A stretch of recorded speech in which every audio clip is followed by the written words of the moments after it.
Hey everyone, welcome back to Steve's View. Over the past few weeks, we've witnessed a pattern that feels chaotic, unpredictable, almost cinematic. One moment, the President of the United States is issuing an ultimatum to Iran, warning of overwhelming force, talking about consequences so severe they sound almost apocalyptic. Deadlines are set, the tone is urgent. The message is unmistakable: comply or face destruction. Then, just hours before that deadline hits, everything changes. The rhetoric softens, a pause is announced. A temporary ceasefire emerges. Negotiations suddenly seem possible. And just like that, the world shifts from the brink of escalation to a fragile calm. If you've been watching this closely, you've probably asked yourself the same question that's now being debated across Washington, across media, and across the world. What exactly is going on here? Is this a coherent strategy? Or is this improvisation?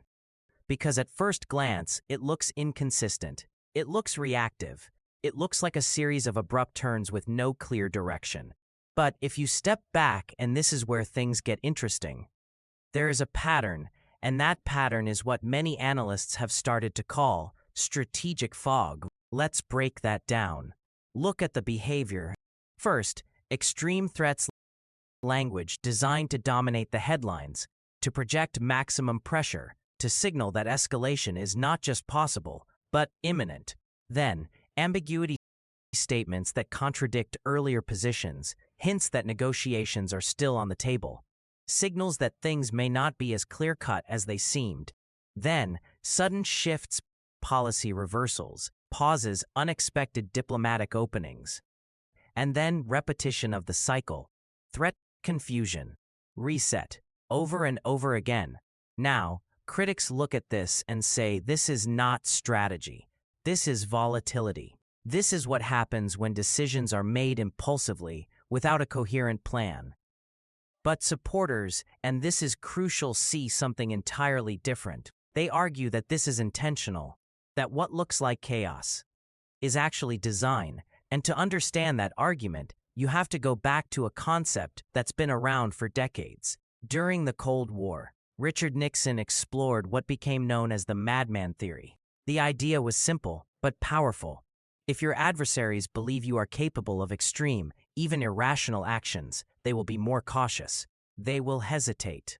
They will avoid pushing you too far. In other words, unpredictability becomes leverage. Now fast forward to today. What we may be seeing is not a new idea, but a more aggressive, more visible, more constant version of that idea. Instead of carefully signaling unpredictability behind the scenes, it's being broadcast in real time, publicly, repeatedly, and at scale. From that perspective, strategic fog isn't the absence of a plan. It is the plan. The goal is not to be understood. The goal is to make understanding impossible. Think about how that affects the other side. If you're an adversary trying to respond to this, you rely on signals. You look for consistency. You try to identify red lines. You try to assess risk. But what happens when the signals keep changing? What happens when yesterday's red line becomes today's negotiation point? What happens when the threat of escalation is immediately followed by an offer to de-escalate? You lose your ability to calculate, and when you can't calculate, you can't act with confidence. That hesitation, that uncertainty, that's where leverage comes from. So in that sense, strategic fog can be effective.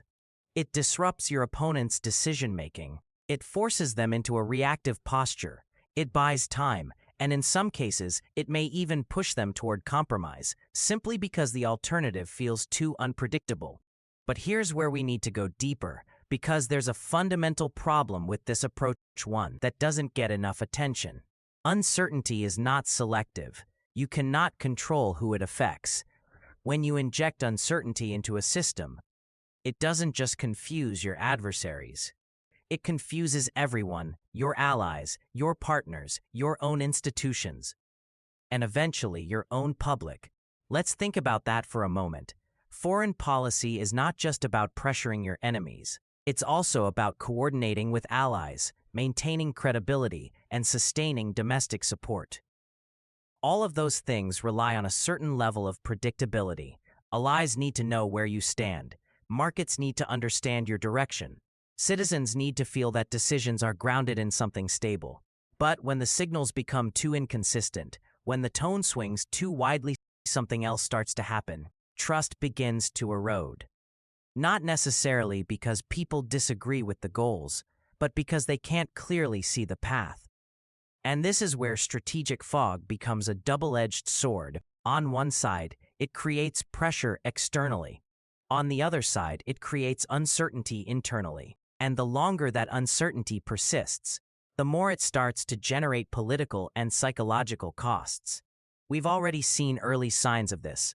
Public opinion becomes more divided. Support becomes more fragile. Debates shift from "what should we do" to "does anyone actually know what we're doing?" And once that question takes hold, it's very hard to reverse.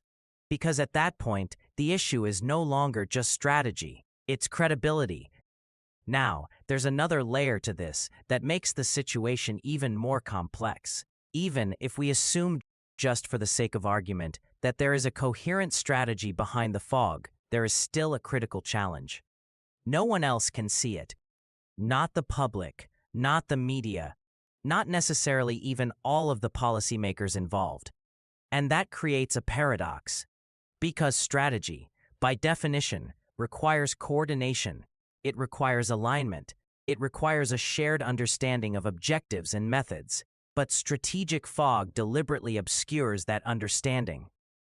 It hides the plan, which raises a very uncomfortable question. At what point does hidden strategy become indistinguishable from no strategy at all? Because from the outside, and in many cases from the inside, the effect is the same. Confusion, uncertainty, doubt. And that brings us to the most important risk of all, loss of control. The entire logic of strategic fog depends on one assumption, that the person creating the uncertainty remains in control of the situation, that they can escalate when they want, de-escalate when they want, shift direction without triggering unintended consequences. But history shows us that this assumption is fragile. When signals are unclear, they can be misinterpreted. When threats are inconsistent, they can be either ignored or overreacted to. When intentions are ambiguous, the risk of miscalculation increases dramatically, and miscalculation, in a high-stakes environment, is one of the fastest ways to escalation. So what starts as controlled ambiguity can become uncontrolled instability. And at that point, the strategy breaks down, not because it was never there, but because the system it depends on has become too unpredictable to manage. So where does that leave us?